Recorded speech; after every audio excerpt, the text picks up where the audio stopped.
Hello my dear students, आगे बढ़ते हैं और ट्रांसफार्मर को और डिटेल में थोड़ा सा पढ़ते हैं। ठीक है, मान लिया कि ये सॉफ्ट आयरन कोर है। ठीक है, ये क्या है? Soft iron core. ये क्या है भाई? Soft iron core. ठीक है, और इसी के ऊपर हमने वाइंडिंग लगाते हैं प्राइमरी सोर्स वाले का, प्राइमरी कॉइल को यहाँ लगाते हैं। ठीक है, इसके ऊपर हमने क्या कर दिया? प्राइमरी कॉइल लगा दिया। ठीक है, और इसी के ऊपर हम क्या करते हैं? सेकेंडरी कॉइल को भी लगाते हैं। ठीक है, इसी के ऊपर हम लोग क्या करते हैं? सेकेंडरी कॉइल को लगाते हैं। तो जो ये हमने प्राइमरी सोर्स को लगाया, अल्टरनेटिव वोल्टेज से कनेक्शन लगा दिया, तो चलिए बहुत अच्छी बात, हमने लगा दिया, कोई दिक्कत नहीं है। तो इसके अंदर एक करंट आएगा I1 और इसके अंदर करंट जाएगा I2। तो भाई करंट कैसे जाएगा? सर्किट ही कंप्लीट नहीं किया हमने। ये तो इनपुट है, ये क्या है? इनपुट जानते ही हैं, और ये क्या है? आउटपुट। तो चलिए देखिए, ये इनपुट है, अगर ये आउटपुट है तो कहानी क्या हो रही है? अगर ये इनपुट है एसी सोर्स और ये आउटपुट है, हम निकाल रहे हैं, तो करंट तब तक नहीं इस सर्किट के अंदर मूव करेगा जब तक ये क्लोज नहीं होता है। इसको क्लोज करने के लिए हम क्या करते हैं? एक रेजिस्टर को डाल देते हैं जिसकी वैल्यू R आ रही है। तब इसके अंदर में I2 इक्वल टू 0 नहीं होगा। ठीक है, वो I2 0 नहीं होगा। लेकिन अगर हम इसको लोड नहीं लगाते तो I2 इक्वल टू क्या होगा? 0 होगा। तो इस तरह से वाइंडिंग, ये एफिशिएंट वाइंडिंग है। ये क्या है? एफिशिएंट वाइंडिंग है। ठीक है, I1 I2 है, ये लोड रेसिस्टर है, या कुछ भी अप्लाई कर दो यहाँ पे, और इसका हम लोग डिजायर्ड सर्किट में यूज करते हैं, एप्लीकेशन को इस्तेमाल करते हैं। ट्रांसफार्मर का जो यूज होता है वो हम लोग पढ़ रहे हैं। ठीक है, ट्रांसफार्मर का जो यूज होता है वो हम लोग पढ़ रहे हैं। ये इनपुट है, ये आउटपुट है, ये इनपुट सोर्स है, आउटपुट रिजल्ट है। आउटपुट मतलब रिजल्ट होता है। तो आउटपुट पे ही सारी कहानी डिपेंड है कि हमें इससे कितना फायदा हो रहा है। आउटपुट बहुत सारा चीज है, आउटपुट बहुत सारी चीजें बताता है कि ट्रांसफार्मर से हमें क्या फायदा हो रहा है।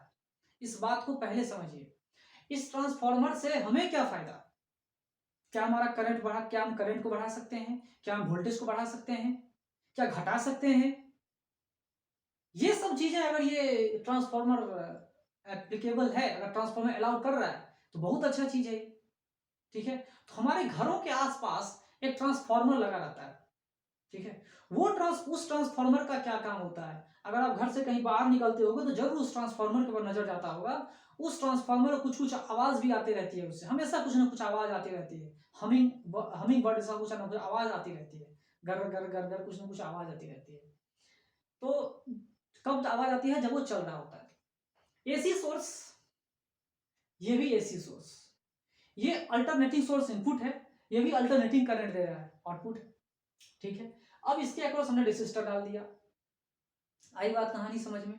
चलिए पहले अच्छे से समझते हैं क्या है कहानी। ये देखिए, एसी सोर्स है जो इसके अंदर में एक जो प्राइमरी करंट है उसके अंदर में कुछ करंट देगा जिसे हम बोलते हैं आईपी। क्या बोलेंगे इसको हम? आईपी। क्या बोलेंगे उसको हम? आईपी बोलेंगे। IP means current provided by primary coil. Primary coil कितना करंट दे रहा है, that is equal to IP. ये आईपी है क्या? आईपी है क्या? ये आईपी है current provided by primary coil. Primary coil कितना करंट दे रहा है वो हम जानते हैं। ठीक है, चलिए करंट जो दे रहा है प्राइमरी कॉइल उसे हम आईपी कहते हैं, और ये जा रहा है इंडक्टर में, वो जो प्राइमरी इंडक्टर है उसके अंदर में। और आपको पता है कि यहाँ एसी सोर्स लगा हुआ, इंडक्टर लगा हुआ है, और इंडक्टर एसी जब हम लगाते हैं तो उन दोनों के वोल्टेज और करंट के एंगल, करंट के बीच में जो फेज डिफरेंस है वो 90 डिग्री होता है। तो पावर यूज कितना हो गया? पावर इस इंडक्टर में कितना सप्लाई किया जा रहा है? 0। Power given to run this inductor is equal to 0, क्योंकि इसके वोल्टेज और इसके अंदर जो इंडक्टर जो करंट है दोनों के बीच में फेज डिफरेंस कितना है? 90 डिग्री का है। और cos फाइव पावर फैक्टर होता है वही इक्वल टू 0 है। तो एवरेज पावर कितना हो रहा है कंप्लीट साइकिल में? 0 हो रहा है, जो इससे पहले वाले हम क्लासेस में बता चुके थे। आपको पहले वाले वीडियो में आप वॉच करोगे तो उससे मैंने अच्छे से बता दिया था। आई बात समझ में? अगर ये साइन है तो कॉस हो जा रहा है, दोनों बीच में एंगल का इतना डिफरेंस आ रहा है। ठीक है, आई बात समझ में? तो ये सब बातें मैंने आपको बताया था। और पोटेंशियल डिफरेंस कितना आगे जा रहा है या रिएक्टेंस कितना आगे बढ़ रही है उस चीज को भी हमने बता दिया था। इंडक्टर को जब एसी के सोर्स में लगाए थे तब। ठीक है, उसे हम आईपी कहते हैं। ये सोर्स करंट है जो प्राइमरी करंट दे रहा है, तो इसके द्वारा जो पावर प्रोवाइडेड हो रहा है वो इक्वल टू 0 हो रहा है। आईपी के द्वारा पावर कितना हो रहा है? 0। याद रखिएगा इस चीज को। ये कुछ भी पावर जो सोर्स करंट दे रहा है वो इस इंडक्टर में कुछ भी पावर नहीं दे रहा है, कुछ भी पावर नहीं दे रहा है। आई बात समझ में कि नहीं आ रही है? मुझे लग रहा है आपके समझ में आ गई होगी बात कि ये इंडक्टर एग्रोस्मिथनी है। ठीक है, अब समझिए कि अल्टरनेटिव करंट इसके अंदर चेंज हो जा रहा है। ये अल्टरनेटिव करंट क्या है? इसके अंदर चेंज हो जा रही है, जिसके वजह से अल्टरनेटिव करंट चेंज हो जा रहा है। तो इस अल्टरनेटिव करंट के चेंज होने से मैग्नेटिक फ्लक्स प्राइमरी में भी सेकेंडरी में भी इंड्यूस्ड हो जाएगा। सेल्फ इंडक्शन उसमें मैग्नेटिक फ्लक्स क्या होगी? चेंज हो जाएगा। ठीक है, तो अगर सेकेंडरी में चेंज हो रहा है तो सेल्फ इंड्यूस्ड हो गया हो, और प्राइमरी हुआ तो म्यूचुअल इंडक्शन हो गया, है ना? समझ में आ रही बात? तो जो भी करंट यहाँ पे प्रोड्यूस हो रहा है, ये I1 I2 क्या है? इन दोनों के बीच क्या फेज डिफरेंस कितना है? 180 का फेज डिफरेंस है। और इनके द्वारा जो सेल्फ इंड्यूस्ड ईएमएफ है प्राइमरी में, ठीक है, सेल्फ इंड्यूस्ड जो ईएमएफ है प्राइमरी में, वो क्या कर रहा है? वो इंड्यूस्ड ईएमएफ को कैंसिल कर रहा है। ठीक है, समझ में आ रही बात? जब ये कैंसिल कर रहा है मतलब ये हुआ कि एसी सोर्स जो पावर डिलीवर कर रहा है और इस रेसिस्टर के अंदर कितना पावर आ रहा है वो अगर इक्वल हम कर दें तो कहानी कुछ बन सकती है। मतलब समझिए क्या है, इनपुट आपको कितना देना पड़ा, इनपुट आपने कितना दिया, तो इनपुट आपका कितना, इनपुट जो है वो कितना? Vp into I one. Vp into I one कैसे आया भाई? उसको समझिए। आईपी जो है, आईपी क्या कर रहा है? आईपी की वजह से क्या हो रहा है? आईपी सोर्स करंट है और इंडक्टर का क्रॉस 0 है, तो ये जो I2 है ना वो क्या करेगा? म्यूचुअल इंडक्शन की वजह से प्राइमरी कॉइल में भी कुछ ना कुछ करंट प्रोवाइड कराएगा, कुछ ना कुछ क्या करेगा? करंट प्रोवाइड करेगा। That current is I1।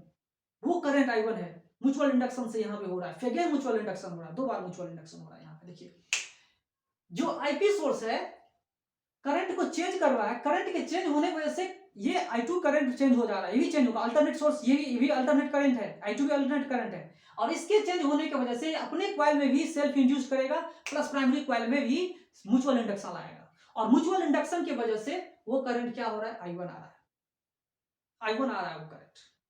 ठीक है, I1 आ रहा है, बात समझ में आ रही है? I1। तो एक्चुअली होता क्या है वो समझिए। अगर हमने प्राइमरी सोर्स के वोल्टेज को Vp बनाया और Ip जो है प्राइमरी का करंट है, प्लस I1 ये हमारा एवरेज पावर है, लेकिन Ip और इसको मल्टीप्लाई करते हैं तो वो आता है 0, और बचा कितना? Vp into I1। Vp into I1 ये हमारा क्या है? Total power input. ये इनपुट पावर है, यहां देख लीजिए गौर से, अच्छे से देख लीजिए आप, ये इनपुट पावर है जो कुछ बच्चों को समझ में अभी नहीं आएगी। ये बातें कुछ बच्चों को समझ में नहीं आएगी, मैं अच्छी तरह जानता हूं, क्योंकि वो अभी एलिमेंट्री स्टेज में है, अच्छे अच्छों को समझ में नहीं आती है, इसीलिए आप घबराना मत। ठीक है, टेंशन मत लेना। जो बच्चे कमजोर हैं उनको भी अगर समझ में नहीं आती है तो घबराने की कोई जरूरत नहीं है। अब बार बार वीडियो को देखोगे समझ में आ जाएगा, समय लग सकता है समझने में। देखिए यहाँ पे इनपुट इतना Vp इंटू I1। ठीक है, तो इनपुट एक्चुअली कौन दे रहा है? एसी सोर्स ने इतना इनपुट दिया, Vp इंटू I1 इनपुट है। इनपुट कितना हमने पैसा इन्वेस्ट लगाया, म्यूचुअल फंड में हो या एफडी में हो या जमीन में लगाया हमने। ठीक है, बहुत सारे बच्चों में इन्वेस्ट कर देते हैं, बहुत सारे खर्चे कर देते हैं, बहुत सारे इंफ्रास्ट्रक्चर में खर्चा कर देते हैं, है ना? तो वो हमारा इनपुट है। बहुत सारे लोग दान कर देते हैं पैसे को, तो वो आपका इनपुट है। आपने जो आज पैसा दान किया या आज किसी को कुछ दिया है वो आपका इनपुट है। आउटपुट क्या होगा? आउटपुट या तो तुरंत मिलेगा या कुछ देर के बाद मिलेगा या सालों के बाद मिलेगा। आउटपुट क्या है उसको समझिए। आपने इनपुट कितना दिया, that is equal to Vp into I1। और Ip को हमने क्यों Vp के परपेंडिकुलर रखा? क्यों परपेंडिकुलर रखा समझिए। Vp अल्टरनेटिव वोल्टेज है और Ip इन दोनों के परपेंडिकुलर 90 डिग्री के फेज में है, 90 डिग्री के फेज में है। इसके वजह से क्या हो रहा है? इसके द्वारा जो पावर है वो क्या हो रहा है? 0। इंडक्टर ये इंडक्टर कॉइल है और अल्टरनेटिंग सोर्स के द्वारा लगाए हैं तो पावर क्या हो गया 0। अब आपके समझ में आ गया होगा 0। तो जो पावर आ रहा है Vp इंटू I1, दोनों सेम फेज में है, दोनों क्या है सेम फेज में है। और इससे पहले वाले वीडियो में मैंने बता दिया था Vp और Vs क्या है, एक दूसरे के अपोजिट में है, 180 डिग्री के फेज डिफरेंस पर है, opposite of out of phase है दोनों, है ना। ये इंड्यूस्ड ईएमएफ है म्यूचुअल इंडक्शन की वजह से, और ये क्या है अल्टरनेटिंग वोल्टेज है, ठीक है, ये मैं आपको बता चुका हूं। अब देखिए I1 I2 कैसे आउट ऑफ फेज बनने उस चीज को समझिए आप, ठीक है। मैंने इतना सारा चीज आपको बता दिया। अब आप देखिए यहां पे Vs is equal to NS by NP into Vp, ये हम इससे पहले वाले वीडियो में इक्वेशन को डिराइव कर चुके हैं। अगर आपको समझ में नहीं आ रहा है तो इससे पहले वाले वीडियो में आप देखो, आपके समझ में अच्छी तरह से आ जाएगी, ठीक है। ये जो इक्वेशन हमने लिखा है Vs is equal to minus NS by NP into Vp, ये जो हमने लिखा है ये क्या है, इसी से हम step up and step down समझ सकते हैं। इसी प्रोसेस से हम क्या समझ सकते हैं, step up and step down. Step up क्या होता है, स्टेप अप ऐसी कहानी होती है, ऐसा चीज होता है जिसमें हम लोग क्या करते हैं, अपने फायदे को बढ़ा लेते हैं। फायदा बढ़ाना मतलब हमने क्या करते हैं, यहाँ पे फायदा बढ़ाना बहुत तरह से होता है। स्टेप अप में क्या होता है कि हम वोल्टेज जो सेकेंडरी के अक्रॉस जो वोल्टेज होता है ना, उसे हम लोग बढ़ा देते हैं स्टेप अप में। याद रखिएगा इस चीज को, हम क्या करते हैं वोल्टेज को बढ़ाते हैं और स्टेप डाउन में वोल्टेज को घटाते हैं। ये इसी से पता चल जाएगा, इसी से पता चल जाएगा। मैं आपको बताऊंगा अलग से, या अगर नहीं बताऊं तो भी आप समझ जाना स्टेप अप क्या होता है। स्टेप अप में सेकेंडरी वोल्टेज प्राइमरी से ज्यादा होता है। उसके लिए कहानी क्या होगी, नंबर ऑफ टर्न सेकेंडरी में नंबर ऑफ टर्न प्राइमरी से ज्यादा होना चाहिए। लेकिन अगर इन दोनों का नंबर ऑफ टर्न सेम हो गया तो ना आप स्टेप अप कर सकते हो ना स्टेप डाउन कर सकते हो, तो कुछ भी नहीं हो, ट्रांसफार्मर कहलाएगा ही नहीं हो। जितना आपने इनपुट दिया उतना ही आउटपुट मिला, क्या फायदा होगा भाई, कुछ भी फायदा नहीं हुआ। तो स्टेप अप में क्या होता है कि सेकेंडरी सोर्स में आप उसका वोल्टेज को बढ़ा देते हो, लेकिन उसी तरह से करंट सेकेंडरी सोर्स में क्या होते हैं, घट जाते हैं, ठीक है। लेकिन स्टेप डाउन में क्या होता है, सेकेंडरी सोर्स में वोल्टेज घट जाती है तो करंट बढ़ जाती है।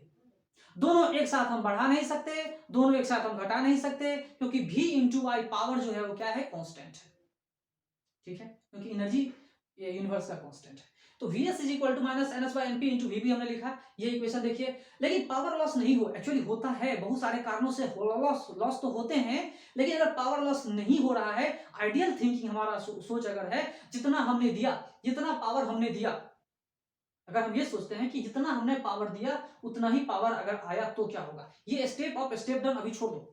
अभी बस इतना सोचो कि जितना हमने खर्चा किया, जितना हमने एनर्जी दी, जितना ही एनर्जी हमने दिया उतना ही एनर्जी हमें मिला। मतलब rate of change of energy is equal to power. कितना आपने वर्क किया, कितना आपको वर्क मिला, तो rate of change of work with respect time is equal power. Power कितना मिला, कितना दिया, कितना मिला, वो दोनों अगर बराबर हो जाएंगे तो हम इसको लिख सकते हैं, for no power loss Vp into I1 is equal to Vs into I2, where I2 is the current in secondary source. Secondary coil में कितना है करंट, I2, ये हमने दिखाया है। I1 I2 कैसे आउट ऑफ फेज है वो मैं आपको बताता हूं। ये देखिए पहला दूसरा इक्वेशन। अब क्या करते हैं, पहले दूसरे इक्वेशन का यूज करके देखिए I2 इक्वल टू कितना आ रहा है। यहां देखिए I2 is equal to how much, I2 is equal to minus of MP by NS into I1। यहां देखिए दो इक्वेशन काफी इंपॉर्टेंट है, ये इक्वेशन और ये इक्वेशन। इसी से step up and step down पढ़ सकते हैं। I2 को देखिए, I2 is the current in secondary coil and I1 is the current in primary coil. I2 is equal to minus NP by NS। यहां देखिए इतना सारा चीज आपके समझ में आ गई होगी। अब देखिए अगर हम स्टेप अप करेंगे तो नंबर ऑफ टर्न सेकेंडरी का बढ़ाएंगे, तो ये बढ़ेगा ये घटेगा, लेस देन, मतलब I2 जो है I1 से क्या होगा, कम होगा, ठीक है। ये इक्वेशन क्या बता रहा है, ये इक्वेशन क्या बता रहा है कि I2 I1 एक दूसरे के अपोजिट में है, they are out of phase. ये I1 I2 क्या है, एक दूसरे के अपोजिट में, क्या है भाई, एक दूसरे के अपोजिट में। आई बात समझ में। अब क्यों अपोजिट में है उस चीज को आप लोग देखिए, समझिए बात को।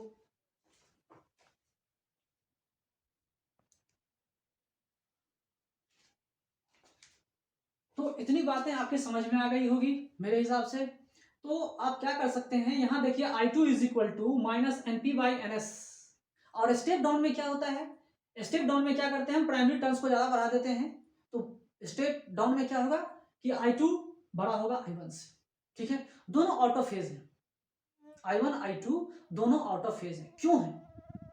क्यों है? क्योंकि जो इंड्यूस्ड ईएमएफ है I1 एंड I2 के द्वारा वो एक दूसरे को कैंसिल करते हैं, ऑलवेज कैंसिल ईच अदर।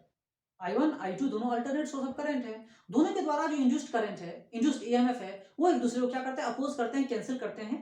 ठीक है, इसीलिए यहां पर I1 एंड I2 क्या है, अपोजिट डायरेक्शन में, ये इधर जा रहा है, ये इधर जा रहा है, एक उत्तर की तरफ जा रहा है, दक्षिण की तरफ जा रहा है, दोनों आउट ऑफ फेज है।